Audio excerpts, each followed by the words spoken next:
नमस्कार व्यूअर्स, मैं हूं अमीश देवगन। रात के समय 9 बज चुके हैं और आप देख रहे हैं सीएनबीसी आवाज पे टक्कर। अमेरिकी राष्ट्रपति डोनाल्ड ट्रंप ने मनी कंट्रोल से बात की। उन्होंने कहा कि वो प्रधानमंत्री मोदी को सम्मान करते हैं। साथ ही उन्होंने भारत अमेरिका के बीच अच्छी ट्रेड डील होने की एक बड़ी उम्मीद जताई। इस बीच भारत बहुत जल्द 27 देशों वाले यूरोपीय यूनियन के साथ ऐतिहासिक फ्री ट्रेड एग्रीमेंट साइन करने जा रहा है। लेकिन दूसरी ओर भारत का विपक्ष इकोनॉमी के मोर्चे पर मोदी सरकार को फेल बता रहा है। लोकसभा में विपक्ष के नेता राहुल गांधी तो भारत की अर्थव्यवस्था को डेड इकोनॉमी तक बता चुके हैं। ऐसे में बड़ा सवाल खड़ा होता है कि विपक्ष देश की ग्रोथ को इग्नोर जानबूझ के कर रहा है या फिर इसके पीछे एक सियासी मकसद है। आज सीएनबीसी आवाज पर टक्कर इसी विषय पर देश करे कमाल लेकिन विपक्ष करे सवाल। We will debate tonight on Indian economy. We will debate tonight on growing India. We will debate tonight on India story. स्वागत है आपका सीएनबीसी पर।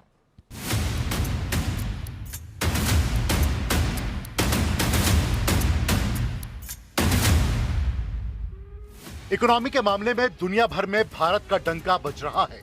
वर्ल्ड बैंक से लेकर दावोस के वर्ल्ड इकोनॉमिक फोरम तक हर कोई भारतीय इकोनॉमी की रफ्तार देखकर हैरान है और जो भारत के खिलाफ प्रोपेगेंडा चला रहे हैं उन्हें हाथों हाथ मुंह की खानी पड़ रही है। आईएमएफ के डायरेक्टर ने भारत को सेकंड टियर एआई पावर बताया तो केंद्रीय मंत्री अश्विनी वैष्णव ने तुरंत उन्हें आईना दिखा दिया। I don't know what the IMF criteria has been, but Stanford places India as third in terms of AI penetration, in terms of AI preparedness, and AI talent it is number 2. So I don't think your classification in the second bouquet is right. It's actually in the first.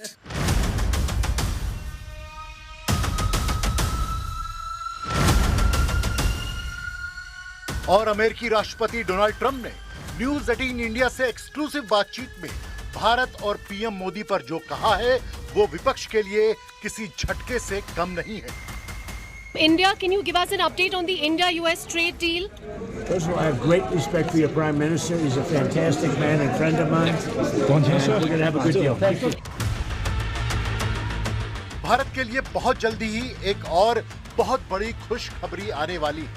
27 जनवरी को भारत और यूरोपीय union के बीच ऐतिहासिक free trade agreement होने जा रहा है जिससे भारतीय अर्थव्यवस्था की रफ्तार और तेज होने वाली है।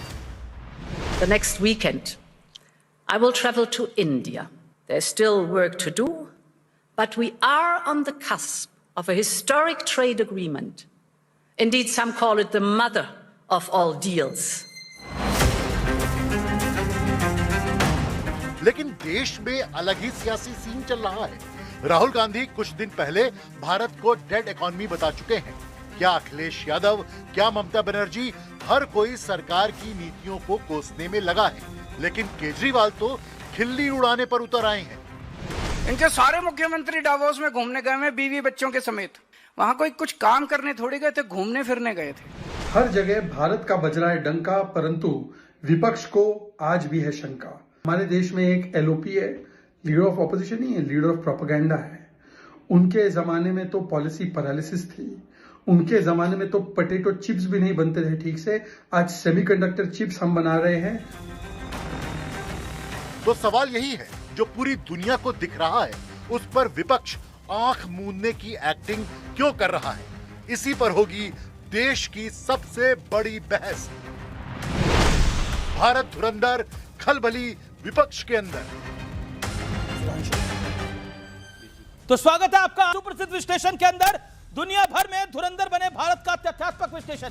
फैक्ट नंबर 1, कभी भारत को डेड इकोनॉमी बताने वाले यूएस की ग्रोथ रेट 1.8% पर सिमटी और मंदी की आशंका 40% तक पहुंच चुकी है। भारत दुनिया की चौथी बड़ी इकोनॉमी है और पहली छमाही में भारत का ग्रोथ रेट 8% से ज्यादा है। दूसरा फैक्ट भारत के लिए, मोबाइल मैन्युफैक्चरिंग में भारत दुनिया में दूसरे नंबर पर पहुंच गया है। 2014 में सिर्फ 2 मैन्युफैक्चरिंग यूनिट्स थी जो अब 300 से ज्यादा है, यह भी ऐतिहासिक है। तीसरा फैक्ट महत्वपूर्ण, 2014-15 में भारत की जीडीपी 106.57 लाख करोड़ थी, यानी 106 लाख करोड़ के करीब थी, जो अब 331 लाख करोड़ है, लगभग 3 गुना ग्रोथ है। चौथा फैक्ट, भारत डिजिटल पेमेंट में दुनिया में नंबर 1 पर यूपीआई से हर महीने 1800 करोड़ से ज्यादा का ट्रांजैक्शन होता है। और कांग्रेस भारत की डिजिटल पेमेंट्स का भारत की संसद में मखौल उड़ा चुकी है। चिदंबरम साहब का फेमस बयान है। पांचवा फैक्ट जो कि बहुत महत्वपूर्ण है, भारत 2030 तक हाई मिडिल इनकम वाला देश बनेगा। प्रति व्यक्ति आय करीब करीब $4000 पहुंचने की उम्मीद है। यह डॉलर का साइन है। अब मैं बढ़ता हूं आगे। अब आजादी के बाद भारत को लो इनकम से लोअर मिडिल क्लास इनकम बनने में करीब 60 साल लगे, लेकिन 2007 में लोअर मिडिल इनकम इकोनॉमी बना भारत और मात्र 23 साल में हाई मिडिल इनकम वाला देश बन गया। यह अपने आप में बहुत ऐतिहासिक है और बनेगा। और यह देखिए, इसमें मोदी के का 11 साल का काल है, 12 साल का काल है। अब मैं बढ़ता हूं आगे। बड़ा सवाल क्या है आज का? भारत की ग्रोथ स्टोरी पर पर्दा डालकर विपक्ष क्या हासिल करना चाहता है? भारत की इकोनॉमी को डेड बोलकर विपक्ष क्या हासिल करना चाहता है? मेरे साथ डॉक्टर सुधांशु त्रिवेदी, भारतीय जनता पार्टी के मेंबर ऑफ पार्लियामेंट। मेरे साथ कांग्रेस से डॉक्टर अजय उपाध्याय, प्रवक्ता कांग्रेस पार्टी के। मेरे साथ आनंद दुबे, शिवसेना उबाटा के। सोमनाथ भारती, नेता आम आदमी पार्टी के, फॉर्मर लॉ मिनिस्टर हैं। फराज किदवई साहब मेरे साथ जुड़े हैं, प्रवक्ता समाजवादी पार्टी के। दीप्ति तनेजा, प्रोफेसर, दिल्ली यूनिवर्सिटी की इकोनॉमी को समझती हैं, पढ़ाती हैं। दीप्ति तनेजा, शुरुआत आपसे करते हैं। भारत का डंका बज रहा है, लेकिन अपनों को जब शंका है तो 30 सेकंड में आप क्या कहना चाहती हैं? बिल्कुल, जब अपनों को शंका है, क्योंकि जो अपने लिए कॉन्फिडेंस नहीं रखते हैं वो ही ऐसी बात कर सकते हैं। अमेरिका की स्ट्रैटेजी यही रहती है कि किसी तरीके से सामने वाले देश को वो या तो देखिए, या तो वो कोई टैरिफ वगैरह लगा के सामने वाले देश को झुकाने की हरकत करते हैं। वो उन्होंने देख लिया कि भारत में मोदी जी के चलते वो चीज सफल नहीं हो सकी। फिर उनकी दूसरी स्ट्रैटेजी रहती है कि या तो कोई वॉर कराने की कोशिश की जाए। वो यहाँ पे उन्होंने बहुत कोशिश करके भी वो सफल नहीं हो सकते। तो तीसरा ये है कि किसी तरीके से ऐसी डिस्टेबलाइजेशन टेक्निक लाओ जिसमें या तो विपक्ष को दो या जनता को दो। तो ये विपक्ष ऐसी बातें कर रही है, ये अपने आप में बहुत शर्मनाक है। आपने इतने सारे आंकड़े दिए, एक आंकड़ा आप भूल गए। World equality, consumption equality ranking में हम 4th इक्वल देश हैं। दैट मींस हमारे लोग जो हैं कंजम्पशन बास्केट में इक्वालिटी में 4थे नंबर पर आते हैं। अच्छा, एआई में हम अच्छा कर रहे हैं, हम मैन्युफैक्चरिंग में अच्छा कर रहे हैं। क्या आपको लगता है कि कहीं ना कहीं भारत धुरंधर है लेकिन विपक्ष में शंका है? नहीं, भारत हमेशा धुरंधर था, है और रहेगा। भारत पर कहां किसी को शंका है। भारत की ग्रोथ ट्रेजेडी को यदि देखें, स्ट्रेटजी जो हमारी बनी उस दौरान, ईज ऑफ डूइंग बिजनेस की बात कर लें, करप्शन इंडेक्स की बात कर लें, ग्लोबल जेंडर गैप इंडेक्स की बात कर लें, प्रेस फ्रीडम इंडेक्स की भी बात कर लें। एक बहुत बड़ा आजकल इशू इंटरनेशनल लेवल पे है इन्वायरमेंटल परफॉर्मेंस इंडेक्स। इसमें तो 176, 180 देशों में 176वां नंबर पर हम हैं। उसी तरह से ग्लोबल पीस इंडेक्स में 163 देशों में 116 पर हैं। और वर्ल्ड भारत की आप सब बुरी बातें गिन रहे हैं। नहीं, बुरी बातें नहीं गिन रहे, हम कुछ अच्छी बातें भी कर रहे हैं। अच्छी बात यह है कि हम चौथी अर्थव्यवस्था बने, चौथी अर्थव्यवस्था जहां बने, हाँ तीसरी भी बन जाएंगे, क्योंकि ये बन जाते हम 22 में ही चौथी। यदि जो ग्रोथ का जो हमारा कंटिन्यूएशन यदि होता तो उसमें कोविड भी बड़ा फैक्टर था, पर जो 10 साल का ग्रोथ पिछले सरकार का था और इस 10 साल का जो ग्रोथ था, यदि सही दिशा में चली होती और ग्रोथ के बीच में जो सही रणनीति, इकोनॉमिक रणनीति अपनाई गई होती, तो आज हम तीसरी अर्थव्यवस्था 27 में होते। ओके, मैं रुकता हूं। कारण क्या दीप्ति था तनेजा, और इसका बेस किसने बनाया, ये महत्वपूर्ण है। अजय जी का एक बड़ा रोल है। अजय जी, कौन सी सही ग्रोथ स्ट्रैटेजी क्या होती है? कोविड के बावजूद, इकोनॉमिक वर्ल्ड के टर्न डाउन के बावजूद हम 7 से 6.5 से 7.5% का टैरिफ्स के बावजूद हम इतना बढ़िया ग्रोथ रेट कर रहे हैं। आपने अभी बोला अगर सही स्ट्रैटेजी अपनाई होती, तो जरा प्लीज वो स्ट्रैटेजी बता दीजिए। उसमें है, उसमें 2-3 बातें हैं, जैसे लेकिन क्या डेड इकोनॉमी है हमारी? आपको लगता है भारत की डेड इकोनॉमी है? आप मानती है भारत की डेड इकोनॉमी? बिल्कुल सर, कोई भी नहीं मानता, आंकड़े नहीं मानते। अजय साहब को रिस्पॉन्ड करने दीजिए। अजय जी, क्या आपको लगता है भारत की डेड इकोनॉमी है? वो तो मोदी जी के मित्र ने कहा, जो आज प्रशंसा मोदी जी, राहुल जी ने भी कहा ना। उसके बाद मैं तो कह रहा हूं कि ट्रंप ने जो मोदी जी के मित्र है ना, मोदी जी नहीं, पर राहुल जी ने सही कहा भारत की डेड इकोनॉमी। नहीं, वो जो ट्रंप ने कहा उसको उन्होंने कहा है कि भाई ट्रंप का कह रहा है, आप मानते हैं? आप मानते हैं Bharat India is dead economy? देखिए, बेरोजगारी की बात यदि नहीं, मैं कह रहा हूं भारत की डेड इकोनॉमी, क्या भारत की डेड इकोनॉमी है, हां या ना? स्पष्ट है कि भाई बेरोजगारी के मामले में हम सबसे ज्यादा दिक्कत है, आय की असमानता में सबसे ज्यादा दिक्कत है, और पर कैपिटा इनकम की भी यदि आप बात कर ले तो हमारे समय में 3.25 गुना बढ़ा था पर कैपिटा इनकम। $450 से हमने $1500 लाया था। आज जो है डबल भी आप बढ़ाने में बहुत आपको दिक्कत हुई है आपके 10-11 साल में। तो क्या ये हम डेड चीजों का इकोनॉमी है? यस और नो? देखिए अब डेड है नहीं है तो इकोनॉमिस्ट बताएंगे। नहीं, पर राहुल जी ने बताया। ट्रम्प ने बताया, राहुल जी तो इकोनॉमिस्ट नहीं है। ट्रम्प ने बताया तो ट्रम्प को भी तो अभी राहुल जी ने बोला, आप अपने नेता मोदी को जी ने बोलिए बोला ना। ही नहीं। ट्रम्प के बारे में हम ट्रम्प से पूछ लेंगे। ट्रम्प से पूछ लीजिए कि उन्होंने मोदी जी की बड़ी ओके, सुधांशु प्रशंसा की त्रिवेदी, है, ओके। तो क्या ट्रम्प किस पैरामीटर पर खड़ा सुधांशु है? त्रिवेदी, और इंपॉर्टेंट दिन, आज इंपॉर्टेंट दिन है। रामलला के मंदिर को संपूर्ण हुए, बने हुए, रामलला को अपने भव्य मंदिर में गए हुए 2 साल भी हो गए हैं और भारत की अर्थव्यवस्था तीसरी इकोनॉमी की तरफ बढ़ रही है। और सबसे बड़ी बात है कि अमेरिका जो इंडिया को डेड इकोनॉमी कह रहा था, उसकी ग्रोथ 1.8 पे सिमटी है और हम 8% के साथ आगे बढ़ रहे हैं। यानी जो हम पर सवाल उठा रहे थे, आज वो मंदी के सवालों के घेरे में है। यह विधि का विधान कहिए या कुछ और? नहीं, विधि का विधान नहीं, यह दैवीय विधान है। मैं अभी बताता हूं। आज श्री रामलला विराजमान की प्राण प्रतिष्ठा हुए 2 वर्ष पूर्ण हुए हैं। जब वो बाबरी ढांचा था तब भारत का फॉरेन एक्सचेंज रिजर्व कितना था? $1 बिलियन से कम। कोई जाके चेक करे 1991-92 में क्या स्थिति थी। महंगाई, बेरोजगारी की दर क्या थी? प्रचंड बेरोजगारी, महंगाई की दर 13, 14, 15%। अर्थव्यवस्था इतनी खस्ताहाल हो गई थी कि जुलाई और सितंबर 1991 2 बार रुपये का डिवैल्यूएशन करना पड़ा, सोना गिरवी रखना पड़ा। और देखिए संयोग विधि का विधान देखिए, नेहरूवियन सोशलिज्म का इकोनॉमिक ढांचा भी उसी समय टूटा जब गुलामी का प्रतीक बाबरी ढांचा टूटा। अब आइए साहब, वो $1 बिलियन से, और एक बात और बता दूं लोगों को, कई बार लगेगा ना, जो अभी हमारे मित्र अजय उपाध्याय जी कह रहे थे हमारे जमाने में बहुत अच्छा था, तो मैं लोगों को याद दिला दूं 1980 में हमारी स्थिति चीन से बेहतर थी। भारत का फॉरेन एक्सचेंज रिजर्व $7.5 बिलियन था और चाइना का केवल 2.5 था। अब आइए साहब, 91 तक आते आते हम आ गए 1 के नीचे और सोना गिरवी रखना पड़ा। और उसके बाद सुनिए क्या हुआ, $100 बिलियन कब पहुंचा? अटल जी की सरकार के समय 2004 में। $500 बिलियन कब पहुंचा? जब श्री राम जन्मभूमि का शिलान्यास हुआ 2019 में। $600 बिलियन कब पहुंचा? जिस समय श्री रामलला विराजमान की प्राण प्रतिष्ठा हुई। और भाई साहब, जब श्री रामलला विराजमान आए उसके बाद से पिछले 2 सालों से लगातार भारत विश्व की बड़ी अर्थव्यवस्थाओं में सबसे फास्टेस्ट ग्रोथ वाली अर्थव्यवस्था है। क्योंकि वो जो 1.8 और 2% की ग्रोथ रेट थी ना, वो हिंदू ग्रोथ रेट थी। आप ही लोगों ने मजाक उड़ाया था ना, और ये हिंदुत्व ग्रोथ रेट है। वो राम विमुख वाली ग्रोथ रेट थी, ये राम के प्रति समर्पित वाली ग्रोथ रेट है। और आप देखिए भारत ने क्या बदलाव किया है। आज हम चौथी बड़ी अर्थव्यवस्था हैं, चौथे बड़े स्टॉक एक्सचेंज हैं, हम विश्व के तीसरे बड़े स्टार्टअप इकोसिस्टम है। ये बात ठीक है, कांग्रेस का स्टार्टअप नहीं हो पा रहा है, राहुल गांधी जी का। हमने 100 से अधिक लॉन्च कर दिए एक ही बार में, 100 सैटेलाइट लॉन्च करके दिखाए। ये ठीक है, ये कांग्रेस का सैटेलाइट लॉन्च नहीं हो पा रहा है, वो एक अलग बात है। मोबाइल हैंडसेट मैन्युफैक्चरिंग में हम दुनिया के नंबर 2 के देश हैं। $10 बिलियन के हमने एक साल में मोबाइल हैंडसेट वो किए हैं। चिदम्बरम साहब ने फ्लोर ऑफ द हाउस पे बोला था कि भारत में डिजिटल ट्रांजैक्शन कैसे हो सकता है, हम कम पढ़े लिखे हैं।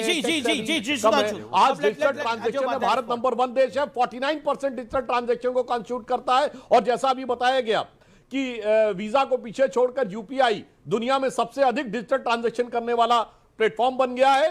और सुनिए, वो इंग्लैंड जिसने हम पे हुकूमत की थी, कीथ स्टेमर मुंबई में उतरे 100 से अधिक लोगों का डेलीगेशन लेके।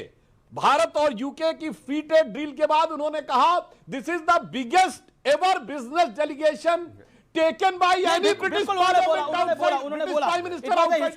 हिस्टोरिक मोमेंट था इंडिया के लिए, सबको एक्सेप्ट करना पड़ेगा। उसके बाद अगर किसी को डेड इकोनॉमी नजर आ रही है तो मुझे लगता है उसके दिमाग को सन्निपात हो गया है। ओके, जवाब अमीश भाई, इन्होंने अपने मित्र ट्रंप पर ही क्या क्या सन्निपात कर दिया उस पर नहीं मैं कहूंगा। हाँ, एक बात मैं आपको बधाई देना चाहता हूं, आपके चैनल को मुझे लगता है कि ट्रंप ने वो इंटरव्यू दिया है जी, तो इसके लिए आपको विशेष धन्यवाद। जहां तक भाई साहब ने जो चर्चाएं की है, 1991 की चर्चा की है, भाई 2 साल आपकी, उससे पहले रामो बामो की सरकार थी, चंद्रशेखर जी उसी सरकार के पार्ट थे, और आप ही के समय में यह हाल हो गया कि सोना गिरवी। भाई रामो बामो की सरकार थी, उसमें सहयोगी में थे। अब चंद्रशेखर जी की सरकार कांग्रेस के समर्थन में थी। चंद्रशेखर जी की सरकार तो 4 ही महीने के लिए थी, उससे पहले आप ही ने वो हाल कर दिया था, आप ही की सरकार उस समय थी। दूसरी बात, इन्होंने कहा हिंदू ग्रोथ रेट की बात की है, वाकई सही कहा इन्होंने। हिंदू रेट की बात जो है, ये वर्ड जो क्वाइन किया था नागेश्वर जी ने, अर्थशास्त्री ने किया था, मधुलिमा उस समय वित्त मंत्री थे, उस समय भी 77 में इन्हीं की सरकार थी। तो ये दोनों अपने ही सरकार को यदि कॉन्ट्राडिक्ट कर रहे हैं तो मैं इसमें क्या करूं। जहां तक मुद्दे की बात है, मुद्दा है कि सैटेलाइट ग्रोथ के लिए तो वाकई हो सकता है मोदी जी ही उस सैटेलाइट पर चढ़ गए हों, चले गए हों। अरे भाई बार्क किसने बनाया? रिसर्च सेंटर, इतना साइंटिफिक डेवलपमेंट क्या एक मोदी जी ने कर दिया था? 50 वर्षों का एक बड़ा इतिहास हमारा साइंटिफिक डेवलपमेंट का है, उसमें सभी ने योगदान दिया। मैं तो अटल जी को भी श्रेय देता हूं, उन्होंने कम से कम परमाणु विस्फोट कराने की स्थिति में थे। कब किए? जब हमारे परमाणु साइंटिस्ट जो है उस स्टेज पर ला करके खड़ा किए। तो उसके लिए अब आप अपना पीठ थपथपा लीजिए, उसमें कोई बुराई नहीं है, थपथपाना चाहिए। आज की था अटल बिहारी वाजपेयी ने वो परमाणु विस्फोट किए, उससे पहले मौका कांग्रेस की सरकार से हमारी आप लोग आप इंदिरा गांधी ने करके दिखाया था, उसके बाद किसी कांग्रेस की सरकार ने नहीं किया ना। उसके बाद क्रायोजेनिक इंजन का लफड़ा आया था, उसमें हमने रसा के साथ संबंध बनाया, अमेरिका का दबाव था। आज तो अमेरिका के दबाव में भारत सरकार रुक जा रही है। दम तो कांग्रेस के शासन ने भी दिखाया था, वो दम आपको दिखा नहीं। कहां भाई? ट्रंप के बारे में चुप्पी साध लेते हैं। मैंने बिल्कुल अभी भी बताना नहीं बोलेंगे चाहता हूं सुधांशु भाई। बड़े भाई साहब, अभी तो ट्रंप ने, अच्छा चलिए, मैं कांग्रेस वालों से कहूंगा कि ट्रंप ने एक बयान दिया हो मोदी जी के खिलाफ तो बताइए। ट्रंप ने पॉलिसी बनाई जो भारत के खिलाफ थी, हमने पॉलिसी बनाई जो अमेरिका के खिलाफ थी। हमने उनके साथ ट्रेड डील नहीं होने दी। हमने दालों के ऊपर इंपोर्ट अभी बढ़ाया भाई साहब पिछले हफ्ते। वो हमसे मीठी मीठी बात कर रहे हैं मगर पॉलिसी हमारे खिलाफ कर रहे हैं। हम भी उनसे, हम बगैर उनको सीधे कोई बात किए हुए हम भी पॉलिसी अगेंस्ट में कर रहे हैं। वो अगर हमारे खिलाफ अपशब्द बोले, मगर एक बात समझिए, एक बात बहुत अच्छी जो अजय उपाध्याय जी ने कही, कांग्रेस के भी प्रधानमंत्रियों ने अच्छे काम किए थे। मैं याद दिलाना चाहता हूं, भारत का परमाणु कार्यक्रम वो उस समय जो कि परमाणु बम बनाने की स्थिति में भारत 1959 में था। यह ड्वाइट आइजनहावर की प्रेसिडेंशियल आर्काइव्स में है कि जब जेके गैल्ब्रिथ ने नेहरू से मुलाकात की और पूछा कि कितने समय में बना सकते हैं, उन्होंने भाभा से पूछ के कहा तो कहा 1 साल में। 59 में भारत परमाणु विस्फोट कर सकता था, पर नेहरू जी ने कहा नहीं, we believe in atom for peace, हम तो नहीं करेंगे। हाँ, फिर लाल बहादुर शास्त्री जी ने आकर शुरुआत की भारत के परमाणु कार्यक्रम की, और यह संयोग मानिए या भयंकर षड्यंत्र मानिए कि 15 दिन के अंदर लाल बहादुर शास्त्री और होमी भाभा दोनों की रहस्यपूर्ण परिस्थितियों में मृत्यु हो गई। और जहां तक इंदिरा जी ने बोला तो मैं एक बात कह दूं, इंदिरा जी ने परमाणु विस्फोट परमाणु बम के लिए नहीं किया था। उन्होंने कहा कि हमने शांतिपूर्ण कार्यों के लिए किया है। और अमेरिका और रूस दोनों ने पहले कहा we are a nuclear state. अगले राउंड में भी बोलेंगे हम, आप दोनों।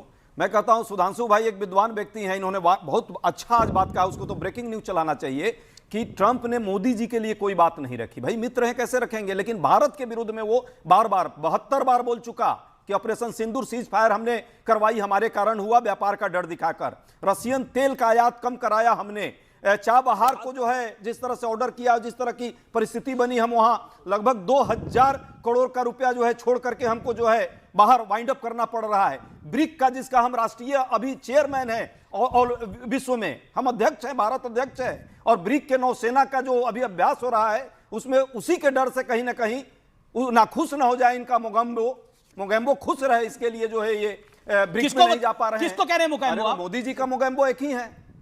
मोदी जी क्यों नहीं बोलते हैं? मोगेम्बो कौन है? मोगेम्बो मैं बताता हूं, मोगेम्बो मिस्टर इंडिया एक फिल्म आई थी, उसमें विलन था। कौन है आपके अकॉर्डिंग? मोगेम्बो ट्रंप है, भारत का विलेन है, भारत का विरोध कर रहा है, मोदी जी का मित्र है वो। और मोदी जी उनके लिए वाकई सुधांशु त्रिवेदी के लिए बोलता है, सुधांशु त्रिवेदी बोलता है।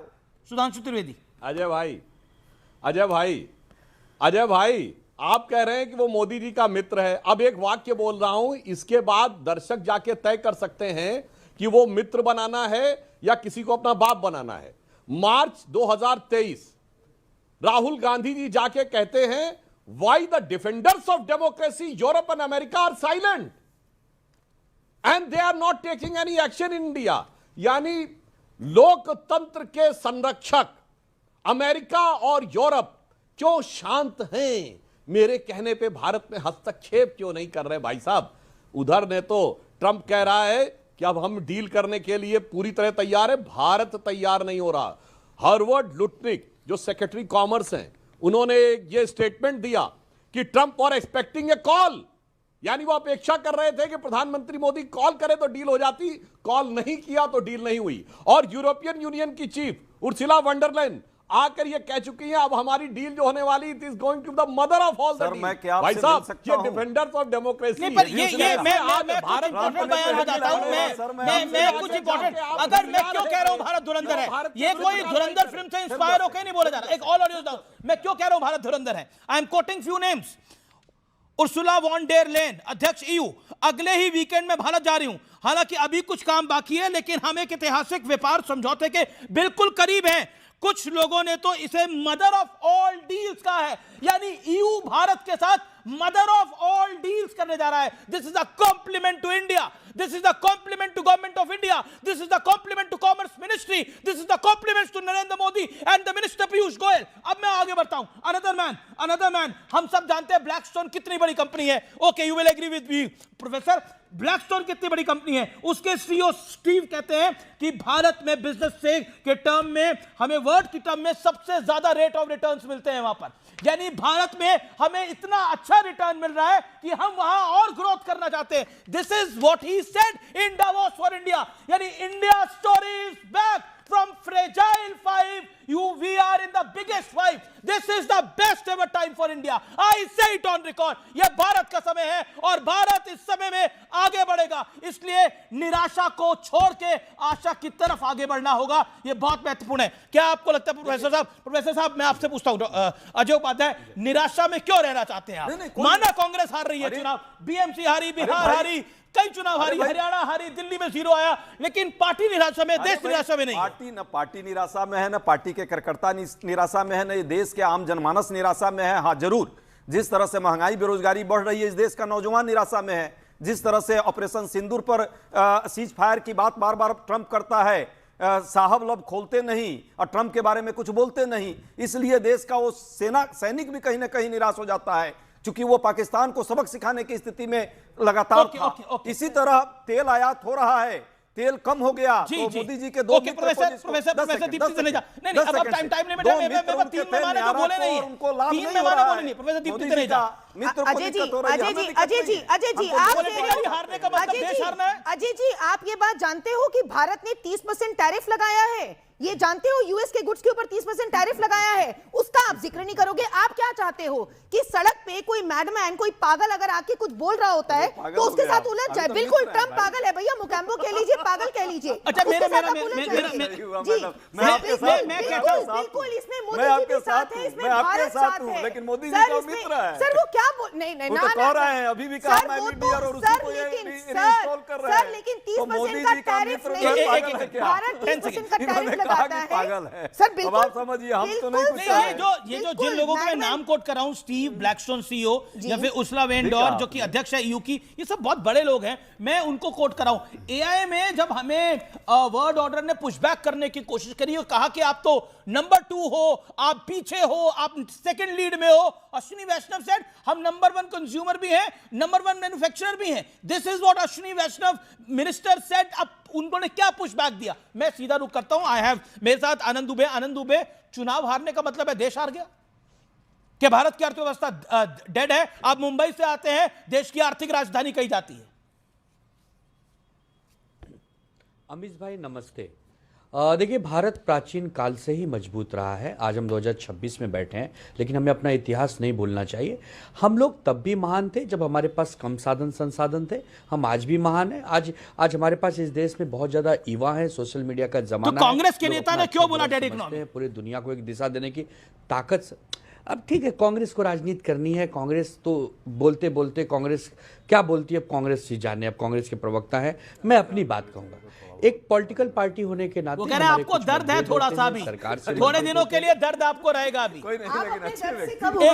वो उनकी बारी है, एक सेकंड, लेकिन आप दर्द में हैं। लेकिन एक देशभक्त होने के नाते हमेशा सबसे पहले एक देशभक्त होने के नाते सबसे पहले देश को हम आगे रखते हैं।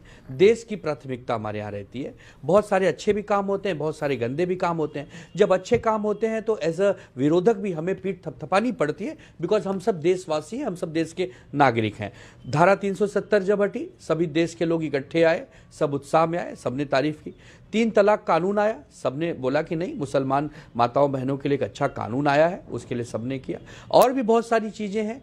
लेकिन अब जैसे आप कहेंगे कि अब डॉलर जो है अब रुपए के मुकाबले, बड़ी खबर, भारत EU डील पर जर्मन चांसलर फ्रेडरिक मर्ज का बहुत बड़ा स्टेटमेंट आया है।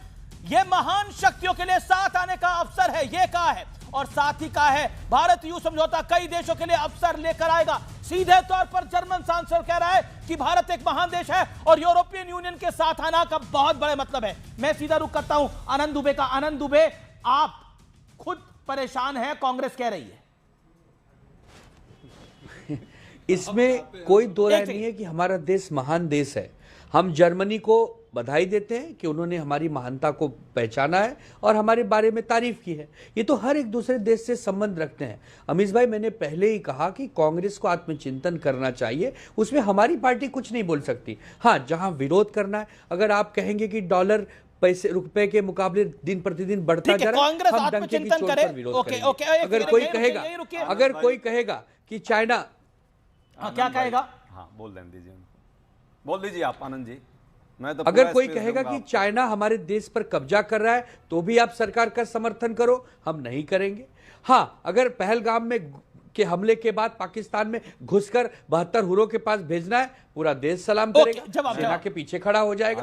तो मैं वही कह रहा हूं कि देश को देश रहने दीजिए। वैसे जो आर्थिक नगरी है वहां पे 24 कैरेट हो गए हैं, आपके 24 आए हैं। आप तो अच्छे व्यक्ति हैं। हो गया चुनाव मुंबई का, नगर पालिका का, जैसी करनी वैसी भरनी, सबको समझ में आ गई, बात खत्म हो गई। अब नए सिरे से इनकी करनी खराब थी, वही भरा है इन्होंने। सबके लिए मैं कह रहा हूं, तो भाई जनता ने, आप ही के साथ जनता ने निर्णय दिया।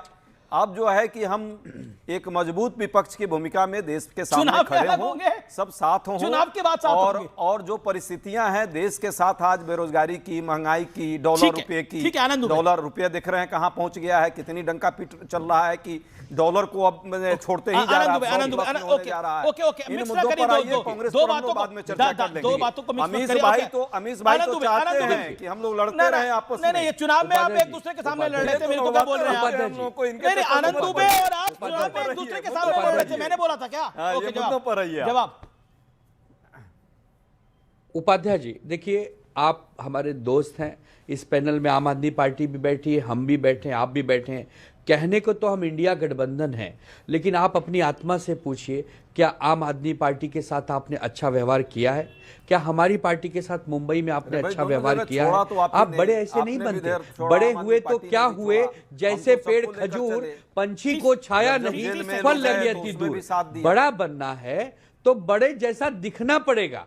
आप बड़ी पुरानी पार्टी है, आपको 150 साल पूरे हो जाएंगे 10 साल बाद, तो आपको उस ढंग से व्यवहार भी करना होगा कि जो आपके साथी हैं, जो क्षेत्रीय दल है, उनको आपको विश्वास में लेना चाहिए, साथ में लेके चलना चाहिए, तब हराइएगा ना मोदी जी को। मोदी जी को हराने के लिए मोदी जी जैसा बनना भी तो पड़ेगा, मेहनत करनी पड़ेगी, रात दिन अपने आप को खपाना पड़ेगा। ये सब हम भूल कर अगर केवल केवल केवल सरकार का विरोध, सरकार का विरोध, सरकार का विरोध, तो उसमें कुछ अच्छी चीजों का समर्थन भी करना पड़ता है। राम मंदिर बनकर तैयार है, आज उसके 2 साल पूरे हो गए हैं। चलो विपक्ष के सब लोग, चलो राम भगवान के नतमस्तक होते हैं, चलो राम भगवान से कहते हैं कि राम भगवान हम भी आपके शिष्य हैं, हम भी आपके भक्त, हमें भी आशीर्वाद दीजिए, हराइए मोदी जी को, हराइए बीजेपी को। लेकिन हम लोग क्यों नहीं कहते? हम लोग मजबूर हैं, वो अभी क्लियर नहीं हो पा रहा है कि जाएं। तो राम का नाम जो लेता है वो आपकी निगाह में कंफ्यूज है।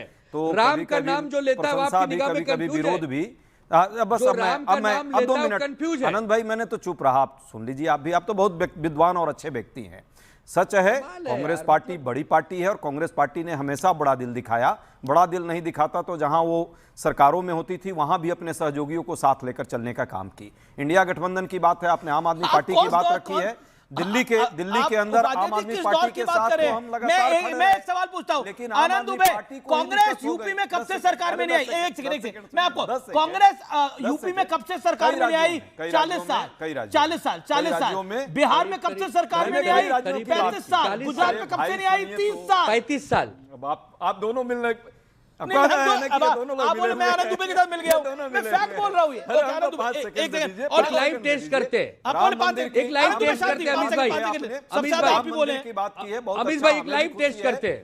राम मंदिर का जो एक लाइव टेस्ट करते हैं अमीश भाई, सारा चीज पूजा अर्चना सब हो, पर जिस तरह से राहुल गांधी जा रहे हैं क्या? हमारे अभी शंकराचार्य के साथ जिस तनुज पुनिया ने अनाउंस किया, उसके बाद नहीं गए। चर्चा हो और शंकराचार्य को भी वहां नहीं बुलाया okay okay, audio down, okay Anand Dubey, Shankaracharya का सम्मान किया जाए और उसी के साथ सभी ओके आनंद दुबे क्या लाइव टेस्ट करना चाहते हैं आप? क्या लाइव टेस्ट करना चाहते हैं आप? ओके, एक देखो कांग्रेस हमारा भाई है, एक दोस्त है, लेकिन एक उपाध्याय जी एक लाइव टेस्ट करते हैं।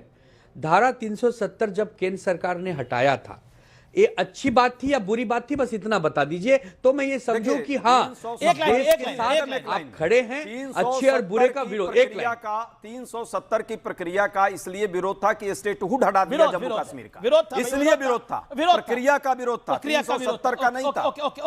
आप आज भी वो क्या कश्मीर को राज्य के दर्जे से खत्म कर देना चाहिए था। आपने मेरी भी जगह ले ली है, मेरी भी जगह ले लिया, आनंद दुबे खुद एंकर बन गए हैं। ओके बोलिए, संविधान का प्रश्न है।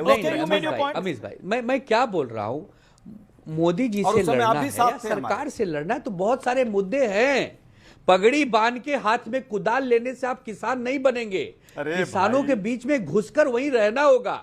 महात्मा गांधी जी जब आए थे भारत में अफ्रीका से, तो गोपाल कृष्ण गोखले जी ने कहा था देश समझना चाहते हो तो पहले देश घूमो, और थर्ड क्लास डब्बे में घूमो, पगड़ी से इनको दिक्कत, थर्ड क्लास डब्बे में घूमो, फोटो खिंचवाने से हम महान नहीं बनेंगे। हमें आपको मिटाना पड़ेगा, हमें अपने अहंकार को मिटाना पड़ेगा, हमें अपने आप को खपाना पड़ेगा, जमीन के आदमी से बात करनी होगी। ये फोटो सेशन करने से हम आगे नहीं बढ़ेंगे। एक दो बार टीआरपी मिल सकती है, लेकिन देश वोट नहीं देगा। देश वोट तब देगा जब आप मुद्दों को लेकर लड़ेंगे।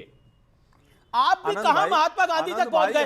महात्मा गांधी ने तो आजादी के बाद बोला था कांग्रेस को ही खत्म कर देना चाहिए, अब कांग्रेस कोई नहीं होनी चाहिए। महात्मा गांधी ने बोला था भाई। महात्मा गांधी के विचारों को पूरी तरह से मान रहे हैं। महात्मा गांधी ने तो कहा था कि आरएसएस इस देश के लिए जहर है, तो आरएसएस तो अब सत्ता में आ गई। नहीं एक सेकंड, आरएसएस जहर में कहा था। महात्मा गांधी ने तो वर्धा में आरएसएस की तारीफ करी थी, जो मेरा इतिहास कहता है, जो मैंने इतिहास को पढ़ा है। सुधांशु त्रिवेदी के आगे हम इतिहास की बात करें तो अच्छा नहीं लगता। Sudhanshu Trivedi, on a lighter note, Mahatma Gandhi ने इस बात को बोला था कि नहीं बोला था? मैं फराज की वजह से दोबारा एक बारी बात कर लूंगा इस बारे में। देखिए, हम लाइटर नोट नहीं, हम बिल्कुल सीरियस नोट पे कह रहे हैं। हम गांधी नेहरू का बहुत सम्मान करते हैं, दोनों की इच्छाएं भारतीय जनता पार्टी पूरी कर रही है। नेहरू जी ने कहा था अटल बिहारी वाजपेयी जी के लिए कि युवा एक दिन देश का प्रधानमंत्री बनेगा, तो भारतीय जनता पार्टी में अटल जी प्रधानमंत्री बने, नेहरू जी की इच्छा पूर्ण हुई। गांधी जी ने कहा था कि कांग्रेस को समाप्त करके नए सिरे से शुरू करना चाहिए, और मोदी जी, भगवान की कृपा रही तो गांधी जी की इच्छा पूरी करेंगे। तो नेहरू गांधी के प्रति पूर्ण सम्मान और उनकी इच्छाओं को मूर्त रूप देने का पूरा कार्य निश्चित रूप से भारतीय जनता पार्टी ने पहले भी किया और आगे भी हम करेंगे। हाँ, एक बात मैं अजय जी से जरूर व्यवस्था पे बात कर रहे हैं भाई साहब, थोड़ा मुद्दे की बात पे भी कर लेते हैं। आपने कहा कि महंगाई और बेरोजगारी, तो इस समय कितनी है महंगाई दर भाई साहब? आप ही बता दीजिए। 1.33% के आसपास। फर्जी महंगाई दर। वर्ल्ड बैंक ने सुनिए, बेरोजगारी दर कितनी है? 4.4%। IMF ने जो कहा है, आपके बीच में नहीं बोले, आप आगे अपनी टर्न पे बोलिएगा। फराज की भी वेट कर रहे हैं। IMF ने यह कहा है कि भारत अगले साल वर्ल्ड का ग्रोथ इंजन बनकर उभरने वाला है। जब आर्थिक विशेषज्ञ यहां बैठी हैं तो बिल्कुल में भी डाला है, आपको बहुत समझ के बोलना चाहिए। और मैं बताना चाहता हूं, चाइना की, जिसकी बड़ी तारीफ की थी राहुल गांधी जी ने, चाइना की बेरोजगारी दर कितनी है भाई साहब? नवंबर 2025 में 17%। जबकि आपको बात बताता हूं, जनवरी से लेके जुलाई 2024 तक उनकी 17% हुई। उन्होंने 6 महीना देना बंद किया, नए सिरे से उन्होंने जनवरी 2025 से शुरू किया, फिर 17% पे आ गए। ओके फराज, सब कुछ सरकार ने। जी फराज की वजह सोमनाथ बात के दोनों वेट कर रहे हैं। ये चर्चा भारत जिस परिस्थिति में चल रहा है। ओके फराज आपके पास मैं आता हूं। क्या आपको लगता है कि भारत में कुछ भी अच्छा नहीं हो रहा और India is a dead economy? अमीर जी, भारत में देखिए एक झूठ बोला जा रहा है। भारत में हमेशा से अच्छा होता रहा है। अब मैं ये क्यों बोल रहा हूं? देखिए, अभी आपने जीडीपी की बात करी, मैं पूरी जिम्मेदारी से बोल रहा हूं कि भारत की रियल जीडीपी की जो ग्रोथ थी वो 2010 से लेकर के 2022 के बीच में लगभग 6% के आसपास थी, जो कि कम होकर के 2014 से लेकर के 2024 के बीच में लगभग 5.8% हो गई। और मैं आपको एक चौंकाने वाला आंकड़ा दे रहा हूं कि in terms of absolute value as far as nominal GDP is concern, Manmohan Singh के शासनकाल में जीडीपी 183% से बढ़ी, लेकिन मोदी जी के शासनकाल में 2004 से लेकर के 2014 के बीच में मात्र 83%। अरे सर मैं बता रहा हूं आपको, मैं आपको रेफरेंस दे रहा हूं पूरा। मोदी जी के शासनकाल में जो नॉमिनल जीडीपी है वो एब्सोल्यूट टर्म्स में इन टर्म्स ऑफ डॉलर्स 83% से बढ़ी है, और मनमोहन सिंह जी के शासनकाल में इन टर्म्स ऑफ एब्सोल्यूट वैल्यू 185%। लेकिन बड़ी खबर आई, अरविंद केजरीवाल आम आदमी पार्टी के कन्वीनर ने एक बड़ा स्टेटमेंट दे दिया है। अरविंद केजरीवाल ने बोला है कि दावोस गए सारे सीएम्स के बारे में उन्होंने बयान दे दिया है, सभी सीएम दावोस सिर्फ घूमने के लिए गए हैं। यह अरविंद केजरीवाल के मायने हैं, किसी ने वहां कोई काम नहीं किया। ये अरविंद, कांग्रेस के भी सीएम्स वहां गए हुए हैं, डिप्टी सीएम्स वहां गए हैं, परिवार के साथ सब विदेश घूमने गए थे। ये कहा है अरविंद केजरीवाल ने। केजरीवाल ने दावोस गए सीएम्स का मजाक उड़ाया। सोमनाथ भारती, क्यों कांग्रेस के सीएम भी घूम रहे हैं वहां पर? क्या वहां तो तेलंगाना के भी सीएम हैं, वहां डिप्टी सीएम हैं, वहां बाकी पार्टियों के भी सीएम हैं, सब घूम रहे हैं। आपने अमित जी आज दो बड़ी न्यूज नहीं दिया आपने दर्शकों को कि पंजाब में 10 लाख मेडिकल क्लेम दिया गया 3 करोड़ लोगों को। देश में पहली बार ऐसा हो रहा है। बताना चाहिए था आपको उसी स्पीच के साथ। आपको ये भी कहना चाहिए था। बुलेटिन नहीं है मेरा पॉइंट पर डिबेट होता है। अरविंद केजरीवाल मेरा किसी विषय पर डिबेट होता है, पॉइंट कहना चाहिए था ना आपको। ये बुलेटिन नहीं है, न्यूज बीच में कहते न्यूज नहीं चला सकता मैं इसमें। बीच में कहते हैं आप ऐसा। बड़ी बड़ी खबर, ईडी का केस खत्म हो गया केजरीवाल के खिलाफ। आप बायस हो जाते हैं। चक्कर क्या है कि जब सुधांशु जी सामने बैठे होते हैं ना, तो आपको लगता है कितना इंप्रेस कर दे इनको। तीसरी बात बता रहा हूं आपको, देखिए डावोस में किससे मिले जाकर के, ये वही इंडियन कंपनीज जो यहां थे, जाके मीटिंग वहां हो रही है। खाली केजरीवाल जी ने नहीं कहा है, एक हमारे सुहेल सेठ बड़े देश के प्रतिष्ठित व्यक्ति, वो भी उन्होंने भी कहा है। वो अक्सर भाजपा के लिए भला बोलते हैं, लेकिन कहा कि भाई जिससे वहां मिल रहे हो उससे ही मिल लिया होते। मुश्किल क्या हो रहा है कि टैक्स पेयर के मनी का मिसयूज जिस प्रकार से डावोस के अंदर हुआ, उसको बयान कर रहे हैं वो। तीसरी बात आपको बता दूं, तो कांग्रेस के सीएम, डिप्टी सीएम, विपक्ष के डिप्टी सीएम सब वहां पर अपने परिवार के साथ एंजॉय करने गए। हमने तो पहले कहा महाराज जी कि कांग्रेस और बीजेपी में कोई अंतर नहीं है, कोई अंतर नहीं है। सुन लीजिए, तीसरी बात बता दूं आपको जो बड़ी बड़ी बातें थी ना, ट्रिलियन इकोनॉमी क्या क्या, अरे भैया जो 11 साल से सेंटर में हो और करीब 9 साल से यूपी में हो, और एक हिंदू बच्चा, मैं जोड़ रहा हूं, हिंदू बच्चा गाड़ी में नाले में गिर के 2.5 घंटा चिल्लाता रहो मुझे बचा लो बचा लो। अरे काहे कि तुम्हारी ट्रिलियन इकोनॉमी भाड़ में जाए ऐसे ट्रिलियन इकोनॉमी। मतलब आपके पास अग्निशामक नहीं है, व्यवस्था नहीं है। मतलब इंदौर में 23 बच्चे मर गए गंदे पानी पीने से, अहमदाबाद में लोग बीमार हो गए, 7 साल की बच्ची मर गई। अरे काहे की ट्रिलियन इकोनॉमी? वो जो तुम्हारे फ्रॉड दोस्त है ना, जिनको बचा रहे हो अमेरिका से, उसके लिए ट्रिलियन इकोनॉमी है ये। चाबहार एयरपोर्ट गया, पहले कह रहे थे क्या बात है, इतना बड़ा माइलस्टोन है। अरे भैया 53-54 बार ट्रंप ने आपको डांटने के बराबर काम किया। आपने सीज फायर होने का बार बार कहा कि नहीं हमने किया है, उसने बार बार आपको काटा। पाकिस्तान खत्म होने वाला था, लेकिन सैनिकों को आपने रोक दिया। मुसीबत क्या हो रही है, 150 लाख करोड़ का कर्जा बढ़ गया आपके शासनकाल में। यूएसडी डॉलर के सामने करीब 100 रुपए होने वाला है।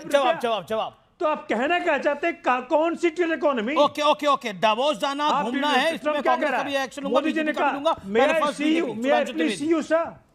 सुधांशु त्रिवेदी, भाड़ में जाए ऐसी इकोनॉमी, द वर्ड ही जोशो जुनून में दी गई। हाँ, दोनों बात, सब बातों का बिंदुवार जवाब देता हूं। जोशो जुनून में दी गई ये तकरीर जो सोमनाथ भारती जी बोल रहे हैं, क्यों भाई साहब, राजेंद्र नगर में पानी नीचे भर गया था और कोचिंग पढ़ने वाले बच्चों की डेथ हो गई थी। गजब सरकार चला रहे थे, नई राजनीति कर रहे थे और न्यूयॉर्क टाइम्स में खबर छपवा रहे थे। ये वो सीएम है जिन्होंने कहा था कितना मुश्किल है न्यूयॉर्क टाइम्स अखबार में खबर छपवाना, जबकि बच्चे इनके ड्रेनेज सिस्टम के फेलोर की वजह से उनकी डेथ हो गई थी। अब दूसरा पॉइंट, आराम से शांति से सर, बहुत सारा है। जबकि ये भारत के सबसे पढ़े लिखे प्रधानमंत्री मुख्यमंत्री होने का दावा करते थे, प्रधानमंत्री जी पे आक्षेप लगाते थे, और उन्हें यह नहीं पता था कि न्यूयॉर्क टाइम्स दुनिया का सबसे बड़ा अखबार नहीं है। दुनिया का सबसे बड़ा अखबार है जापान का योमिनो शिमरी, और अमेरिका का भी सबसे बड़ा अखबार यूएसए टुडे है, न्यूयॉर्क टाइम्स नहीं है। खैर, अब आइए साहब, घूमने जाने का टैक्स पेयर का बड़ा गजब था भाई साहब। सिंगापुर में मेयर कॉन्फ्रेंस हो रही थी और केजरीवाल जी सीएम होने के बावजूद वहां जाना चाहते थे। भारत सरकार ने मना कर दिया तो इन्होंने बड़ा भड़ प्रेस कॉन्फ्रेंस करनी शुरू कर दी। क्यों भाई साहब, मेयर की कॉन्फ्रेंस में सीएम को क्यों जाना? और टैक्स पेयर के पैसे का भाई साहब, एकमात्र वो मुख्यमंत्री जो कहता था मैं मकान नहीं लूंगा, बंगला नहीं लूंगा, गाड़ी नहीं लूंगा, सिक्योरिटी नहीं लूंगा, वो केजरीवाल जी दो राज्यों की Z+ सिक्योरिटी लेके चलते थे, दिल्ली की अलग और पंजाब की अलग। भारत के इकलौते ऐसे मुख्यमंत्री थे जिनको दो राज्यों के टैक्स पेयर के पैसे जी जवाब सोमनाथ भारती का जवाब, यानी अपने ही राज्यों में ये गवाही दे रहे थे कि सुरक्षा से कितना खतरा है। पर डावोस जाना पैसे की बर्बादी है। आप कह रहे हैं डावोस जाना पैसे की बर्बादी है, लेकिन आपके यहां तो सांसदों को 100 पुलिस वाले और सिक्योरिटी मिले हुए हैं, वो पैसे की बर्बादी नहीं है। सुधांशु त्रिवेदी, आप भी मेंबर ऑफ पार्लियामेंट है, आप हमारे स्टूडियो में आते हैं, एक आदमी आपके साथ नहीं होता, या तो एक होता होगा, लेकिन इनके यहाँ कई राज्यसभा सांसद हैं जो 100 के साथ घूमते हैं यार, और ज्ञान दे रहे हैं आप कांग्रेस और बीजेपी को। अच्छा, मैं अमीश जी नासिर हुसैन एक मेंबर ऑफ पार्लियामेंट है, जो कि नासिर हुसैन एक राज्यसभा के मेंबर ऑफ पार्लियामेंट है कांग्रेस के, और कांग्रेस के कितने मेंबर ऑफ पार्लियामेंट बन जाएंगे? एक सुरक्षा, एक पीएसओ के साथ घूमते हैं वो। आपके यहाँ तो मेंबर ऑफ पार्लियामेंट 100 के साथ घूमते हैं। टैक्स पेयर के पैसे की बर्बादी नहीं है क्या? जवाब दीजिए। अरे यहाँ ज्ञान दे रहे हैं आप। ऐसा है, कम से कम ये देखिए, सुधांशु जैसे व्यक्ति, जितने विद्वान व्यक्ति हैं, उनसे ये तो उम्मीद कर रहा था कि संवेदनशील होते, जिस घर का चिराग बुझा है उसका ऐसे मजाक ना उड़ाते, एक्सेप्ट करते कि मेरी गलती हुई है, मेरे सरकारी गलती है। वो बच्चा, उत्तर प्रदेश सरकार ने इसी वजह से नोडल अथॉरिटी के सीईओ को हटाया, एक्सेप्ट नहीं किया। गलत हुआ, वो प्रशासन की, सिस्टम की जिम्मेदारी थी, लेकिन इस मुद्दे के अंदर आपने उस मुद्दे को लाकर आपने भी गलत करा। डीएम होता है, डीएम कौन है वहां मालूम है आपको? मेधा जी, जो ज्ञानेश कुमार इनके सीईसी के बेटी हैं, उन पे हाथ न चल सकता इनका। 4 दिन बाद देखने देश के हैं, डिजास्टर मैनेजमेंट की मुखिया थी वो, मुखिया थी। अरे इनके ही हैं, इनके काम कर रहे हैं, इनकी नौकरी कर रहे हैं वो। मुश्किल क्या हो रहा है, उत्तर प्रदेश की सरकार की हिम्मत ना हुई कि मेधा जी के खिलाफ एक्शन ले ले, ट्रांसफर कर दे। डिजास्टर मैनेजमेंट की पूरी जिम्मेदारी मेधा जी के पास। सुधांशु त्रिवेदी जवाब, सुधांशु त्रिवेदी जवाब, सुधांशु त्रिवेदी जवाब। सोमनाथ भारती जी, देखिए, इतनी पीछे इतनी बड़ी बड़ी किताबें लगाकर इस ढंग की आप बात करते हैं तो 2 ही बातें उभर के सामने आती हैं, या तो आप इतनी किताबों के बाद भी अज्ञानी हैं, और या फिर आप सरासर झूठ बोल रहे हैं। भाई साहब, नोएडा में कमिश्नरेट सिस्टम है, कमिश्नरेट सिस्टम में डीएम के हाथ में पावर नहीं होती। नंबर 2, वो नोएडा की अथॉरिटी का विषय है। नोएडा एकमात्र शहर है जहां अथॉरिटी बनी हुई है नॉर्थ। अब सुनिए भाई, बीच मत बोलिए भाई। डिजास्टर का हेड कौन होता है? जब अथॉरिटी है तो सारा कंस्ट्रक्शन का काम और कंस्ट्रक्शन से जुड़ी हुई चीजों के बारे में करने वाले बात जो विषय होता है अथॉरिटी का होता है भाई। मेरे पास बोलने अब मुझे पता था, आप लगातार सर झूठ पे झूठ बोल रहे हैं। किसी ने रेडिक्यूल नहीं करा है। आप लोग के पास मुसीबत यही है, जैसे नहीं देखिए, जैसे इनको आंसर नहीं होता है ना, तो बोलना शुरू करते हैं। System is responsible for this, और सिस्टम पे बाकायदा कार्रवाई हुई भी है और आगे भी होगी। मेरा सीधा पॉइंट है। ओके, यहां तो कमिश्नरेट सिस्टम है, तो कितनी कमिश्नर के पास पावर है, कितनी डीएम के पास पावर, ये भी आपको नहीं पता है। आप तो विधायक हैं, माननीय विधायक। विषय सुधांशु जी, विषय पे आइए। दावोस जाना पैसे की बर्बादी है, वहां ना कमिश्नर की जिम्मेदारी है ना डीएम की। दावोस जाना पैसे की बर्बादी है। सुधांशु त्रिवेदी, एक सेकंड रुके। फराज की भाई, दावोस जाना पैसे की बर्बादी है, यस और नो? 10 सेकंड। दावोस जाना पैसे की बर्बादी है, फराज की भाई? देखिए अमीर जी, रिजल्ट क्या आता है? नहीं जाना चाहिए। हाँ अमीर जी, मैं ये बोल रहा हूं कि नहीं जाना चाहिए। अरे सुनिए तो सर, आप कहीं भी जाइए, अरे सर सुनिए, आप सुन नहीं रहे हैं। कहीं भी जाना चाहिए, रिजल्ट क्या होता है पहले आप ये देखिए, आपको रिव्यू करना पड़ेगा। आज की तारीख में अगर आप देखिए तो आप पूरी दुनिया में घूमिए, लेकिन हो क्या रहा है? हो ये रहा है कि विदेशों से जो भारत में पैसा आ रहा था वो 44,970 मिलियन डॉलर से घट करके आज 29,129 मिलियन डॉलर हो गया। आप घूमिए पूरी दुनिया में, और भारत से जो पैसा जा रहा था वो लगभग 8,000 मिलियन डॉलर से बढ़कर कहां से आंकड़े ला रहे हैं आप फरासी भाई साहब? घूमिए आप पूरी दुनिया में। कहां से आंकड़े कहां से लेकर आ रहे हैं? कहां से आंकड़े लेकर आ रहे हैं? दावोस जाना पैसे की बर्बादी है। अरविंद केजरीवाल की बात से एग्री करते हैं, डिसएग्री करते हैं? Quickly sir, audio down. Okay, quickly. Arvind ji का तो बात ही अलग है, निराला है, वो तो अंगूर खट्टे हैं। अब वो पछता रहे हैं, मौका नहीं मिल रहा है ना, बेचारे छटपटा रहे हैं। किस चीज का मौका नहीं मिल रहा? अरे भाई, यदि सीएम होते तो वही जाते, तब वो बहुत पवित्र काम होता। दूसरी बात है कि अभी जो इटली और ये यूरोप में भी साउथ कोरिया भी हो गए थे, तो लगता है यही काम करके आए। दिक्कत क्या है ना अरविंद जी को, अरविंद जी जो है मोदी जी के नकल करते करते इनका शकल बदल गया। अब वो शकल बिगड़ चुका है और कोई पूछ ही नहीं रहा है। भाई ओरिजिनल मदारी ऊपर है तो इनको कौन पूछ रहा है? ओके, सोमनाथ भारती है। और स्वार्थी तो इतना स्वार्थी और इतना जो है स्वार्थी अरविंद केजरीवाल तो आज तक इस देश की राजनीति में किसी ने बहरूपिया स्वार्थी अरविंद केजरीवाल इससे बड़ा ऐसा नेता ही आज तक किसी ने नहीं देखा। इसलिए दिल्ली की जनता ने हाल किया है। आने वाले समय में पंजाब से भी बाहर होंगे। अब पंजाब में जाके पंजाब के लोगों के टैक्स के पैसे का अरविंद केजरीवाल, ये अच्छा शब्द नहीं है पर फिर भी बोला आपने। अरे कांग्रेस वाले बोल रहे हैं। Yes yes yes yes yes. Ajay Upadhyay, Somnath भाई, आप दिखते हैं अरविंद केजरीवाल है कहां आजकल? दिखते नहीं है। सुनता हूं तो चाह रहा था आजकल शायद पंजाब में कहीं छुपे हुए हैं, वहां से गुप्त लेकिन आपने तौर फिर पे जो है रिमोट कंट्रोल से सरकार चला रहे हैं। एक बात बता दूं, सुन लीजिए, समझ रहे हैं। अब सुन लीजिए, आपने बोल दिया, सुन लीजिए। ऐसा है मामला गया, इस देश, सुनिए, अपोजिशन का बेड़ा गर्क करने वाला कोई अगर इंसान है, इंडिया अलायंस को डुबाने वाला कोई इंसान, उनका नाम है राहुल गांधी। ठीक है, मुश्किल क्या हो रहा है कि आप कह रहे हैं इंडिया अलायंस को डुबाने वाला कौन है? एक सेकंड, ऑडियो दो। आप सिमट के महाराष्ट्र में मुश्किल क्या हो रहा है? देखिए, मैं तो कह रहा हूं, आज अगर मैं ऑन रिकॉर्ड बड़े चुपके चोरी मैं बड़ा बोले कि इंडिया अलायंस को डुबाने वाला व्यक्ति एक ही है, राहुल गांधी। लिखवा लीजिए। अरे 10 आदमी से पूछ लो सड़कों पर चल करके, को बता दे। अरे मुश्किल क्या हो रहा है? कहां जड़ा ये बहरूपिया अरविंद जी कहां है? पिछले 2 साल से धोखेबाजी करी है, सत्ता की मलाई खूब चाटनी धोखेबाजी करी है राहुल जी ने। दिल्ली वालों को दिखते थे, पूरे देश के साथ की समस्या नहीं दिखती भाजपा के साथ हाथ मिलाकर के काम करते हो, कहीं दिखते हैं। आपको शर्म आनी चाहिए इस प्रकार की बातें करने की। ना कोई समस्या, जिस व्यक्ति ने इस देश पंजाब में सत्ता की मलाई खा रहे हैं, राजनीति दी, बिजली की, पानी की राजनीति दी, जिसके कारण पूरे देश में। ओके, क्या दावोस जाना पैसे की बर्बादी है? Beat any CM. बिल्कुल, तब पैसे की बर्बादी अगर ये होती, अगर कोई डील्स नहीं हो रही होती तो। इस समय ऐसा दौर है, आज तक कभी टेक्नोलॉजी ट्रांसफर्स नहीं हुई है। हम केवल लोगों से लेते थे, उनके लिए मार्केट बने मैं पूछ रहा हूं, कांग्रेस या बीजेपी का कोई भी सीएम जाए, सवाल ही नहीं उठता है। इट इज नॉट अ बर्बादी ऑफ पैसा। आज का विचार, दुख हमेशा पीछे की तरफ देखता है, चिंता हमेशा इधर उधर देखती है, लेकिन विश्वास हमेशा आगे की ओर ही देखता है। तो फिलहाल सीएनबीसी आवाज के आज के एडिशन में इतना ही। मुझे उम्मीद है देश यहां से तरक्की करेगा। और व्यूअर्स, आप हमें जो देख रहे हैं, अपनी राय मुझे जरूर भेजिएगा। आपके मैसेजेस मुझे डायरेक्ट मिलते हैं। आपका बहुत बहुत धन्यवाद। गुड नाइट, नमस्कार।